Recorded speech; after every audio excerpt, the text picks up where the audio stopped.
Hello, and welcome back to another episode of White Album 2's side story, Twinkle, Snow, Dream. This is an official side story written by Fumiaki Maruto, the writer of White Album 2, and this is a big what-if story. What if Haruki and Kazusa had gotten together after the school festival instead of Haruki and Setsuna?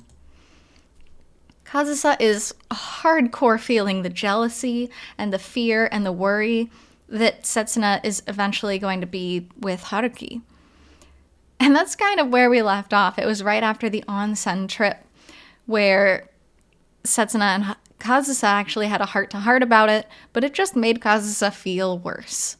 So, let's go and pick up. This is chapter 4. Well, this is great. Now the four of us can be together again. We've finally made it to college, and yet our lineup isn't changing at all. It was January. The first 3 days of the new year had rushed by, and what had rushed to meet them was their third school term. Okay, that should just be third school term, the no comma necessary. But for people who were already guaranteed to graduate and enter the university, these days were spent in full-on cruise mode. I was pretty nervous, you know? Takeya-kun didn't pick his course until the last minute. Oh, yeah, that was just a pause. A pause?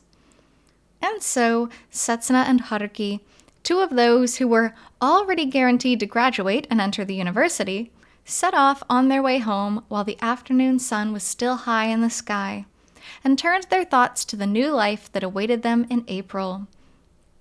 Well, he had a lot going on. Will you promise not to tell anyone this?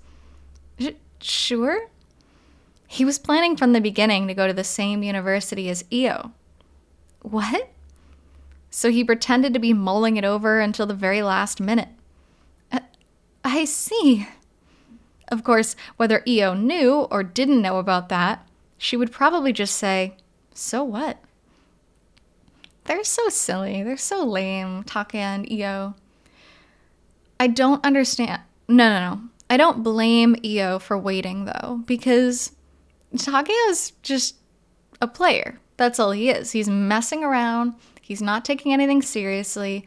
So even if he likes her, she can't be sure that he's, that she'd be anything different. Maybe she'd just be another notch on his bedpost kind of thing.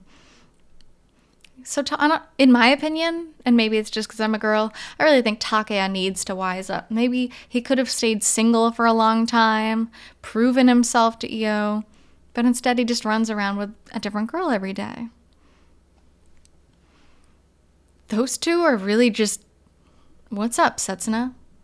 Huh? Oh, nothing, really. Why? Oh, I just feel like normally you'd be more excited about this, Hey, I wonder whether those two will really be able to pull it off together this time. I hope so. Or something. Come on, I wouldn't say a nosy thing like that. Really? Well, if you say so. Yeah, there's something up with you today, Setsuna. Yet again, it was January. In the time the three of them spent together in the first 3 days, they thought back on memories of the past 3 years, freaking out and relaxing in turn in the face of the little time that remained until graduation. Because that was what all 3 of them, every single one, wanted. Supposedly. I hate that supposedly. No, that's not good. That makes me feel bad. Because Kazusa doesn't really want them to be a trio. Because she's so scared. And that's the sad truth of it. See you tomorrow then. Oh, by the way. They exited the school gate, passed through the shopping district at Suetsugu Station, passed by the park, entered the residential area. When they reached Setsuna's house via the same roads they always took, the area was already wrapped in dusk. You don't have to walk me home anymore. Why not? Well, I'm not coming home as late as I was during the school festival. Is there some school regulation that says I can't go with you if your way home is safe? It's just a detour for you, Haruki-kun. Don't underestimate the legs of a member of the Go Home Club. I could walk all the way to Onjuku. So the Go Home Club is kind of a making fun of people name. In Japan, if you're not part of an after-school club, it's considered very lazy. And so people are like, oh, you're part of the Go Home Club. You just go home after school. And even though Haruki's a busybody and works harder than most people, he's still technically part of the Go Home Club. Also, Kazusa isn't here. How many more times are you going to harp on this, Setsuna? Ever since the year started, a certain other person who had announced her candidacy for music school had been applying herself zealously to studying for exams, to the point that she scarcely showed up at school at all. As many as I had to. Kazusa's working so hard on her own, and I know, I talk to her on the phone every day. I do too. Oh, they're still trying, and I think that's beautiful, the fact that they're really, really trying to stay in touch with Kazusa.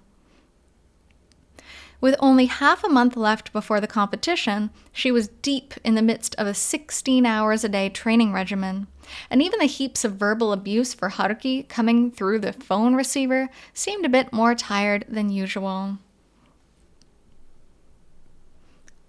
Look, the three of us are together, right? There's nothing to worry about. But seriously, you don't seem like yourself today. Well, something is definitely wrong. I mean, we aren't dating. This relationship can't exist without all three of us. Without Kazusa. Do you not like going home with me or something? No, it's not that. Or is it annoying, having me insist on helping like this? If you didn't, you wouldn't be you, Haruki-kun. Should I take that as a compliment? Sorry. It's definitely not a compliment. Haruki is definitely sort of an annoying busybody. But I guess for whatever reason, that's what Setsuna and Kazusa like about him. Though she apologized as a matter of form, Setsuna didn't see her words as a gaffe in the least. Nor did it occur to her that her own awareness of the fact might come out as a show of contempt for him. Anyway, Setsuna. Yes? I'm gonna come get you tomorrow too, so you'd better wait for me. Huh? What?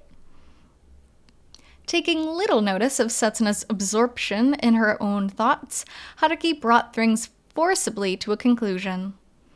You'll be in the library again, right? As soon as I've finished everything up, I'll come and get you. As she was always swallowed up by this pace at the end, and had kept losing and losing every argument up until today, Setsuna knew perfectly well that this was a decisive moment.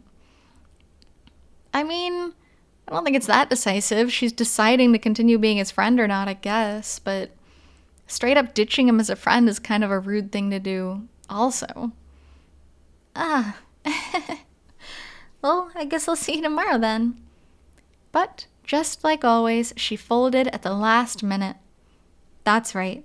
See you tomorrow. Yeah. Bye. Unable to put up a front and reject him, she instead spoke what she truly felt. I'll never, ever leave you, Ogiso. As Haruki left, Setsuna felt as though she could see a transparent cross on his back. The one she had made him bear back then. Ooh, that's a big one. Because she kind of made him swear to never leave her. And so now he's stuck in this. And she has to wonder whether it's due to obligation, due to the fact that he wants to be there, the fact that she kind of knows Kazusa doesn't want them there. That's tough. But now, there was a part of her that wanted to cling to that binding spell once again. 5:32. 22 minutes after exiting the high school gate. Normally, this route would take 15 minutes for someone going alone, but today she walked slowly, tapping out the numbers. Really, there was no need to stay at school this late, but because he always stayed late with miscellaneous affairs, she would lie and say she had things to look up and kill time in the library. Thus, she had gained these 22 minutes. 7 minutes over. She knew that she was completely contradicting her words from before. Even so, Setsuna allowed herself to reflect upon the fact that she had been able to spend just slightly longer a time than usual with him. So, all 4 of you are going into politics and economics. Yep, like Haruki-kun said, nothing's going to change from how it was in high school. Nighttime.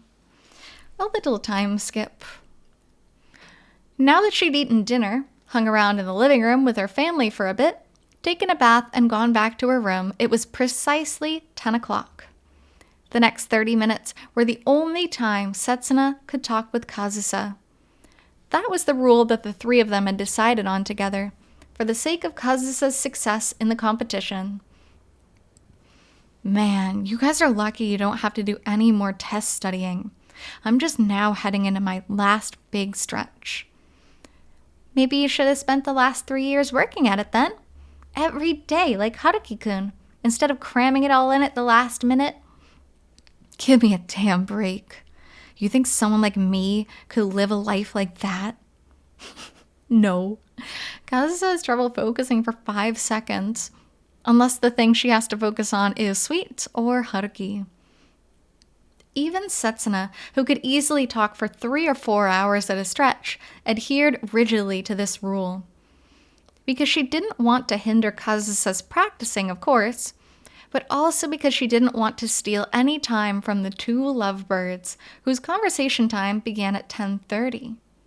Oof, such a rigid schedule. But, you're going to have to go along with a life like that from now on. Not so sure about that. Oh? Are you sure you should be talking like that? Well, I mean, you and he are going to be spending more time together now, right? What? No, I mean, Kazusa. Yikes. Yeah, that's a big grumble. That's a big admission, I guess, of her feelings towards the situation. Obviously, she's uncomfortable with it. Kazusa's inadvertent grumble at that moment, on top of being irrational, was nothing more than an unwarranted bit of vitriol, with hardly any connection to the conversation up to that point. You and the club chair and Mizusawa, right? Since you're all going to be in the same department at the same university. Right. Setsuna could have gotten mad, or she could have laughed it off. Again, Setsuna's faced with a decision. The thing about that lineup not changing from high school, I wasn't part of that, so... Instead, she found herself at a loss for words in the face of what should have been a meaningless comment, and simply forced the conversation to continue. Then you should go somewhere close by, Kazusa. Hey, the Tomioka School of Music is only 1 bus ride away, and it's a sister school to Houjou. I don't want to go there. It'd be full of people from our music department. Ah. A barren conversation to which neither of them could see a conclusion. Yeah, there's no real good way out of that one. I mean, you could just go with the empty promises like, oh, well, we can see each other on weekends. We can go grab lunch on Mondays. But they both, the mood has been spoiled. It's too late. Well, have fun. I'll be spending the next 4 years totally sunk in the piano. It'll be a pretty gray college life. Kazusa, you don't have to be so nervous. We'll be able to see each other on weekends and summer break, and Haruki-kun will call you every day. You don't have to try to make me feel better. I brought it on myself anyway. Are you anxious about not getting to be with him? Not really. Not really. I'm sure Kazusa's absolutely panicking about it, actually, knowing her. Even though Kazusa put up a front, antsiness and jealousy were absolutely oozing out of her voice, and it was blatantly obvious that there was nothing not really about it. Oh, I know. What? You're worried that he'll find some new, nasty girlfriend. What the hell? Well, you don't have to worry. Leave it all to me. It's awkward. I know she's trying, but I don't think that's the best thing to say. And so Setsuna, in a brighter, bouncier voice than was necessary, forcibly attempted to amend the flow of conversation. What are you even talking about, Setsuna? I never said anything that pathetic. Listen, I'll be in his same department. I'll keep a watchful eye on him at all times, and if I sense anything suspicious, I'll tell you right away. I don't want you to do that. I don't think there's any need with someone like him anyway. Oh, I know. I could act like his girlfriend to ward anyone else off. Jesus, no, don't. Stop. And finally, she awakened it. The worst fear sleeping deep within Kazusa's heart. Okay, that was absolutely 100% going overboard. I don't even see how you could say something like that by accident. Or like if you're nervous. That's not cool. I know she didn't mean it. I know she did not mean this maliciously. But that is not a good thing to say. She knows that you like him already.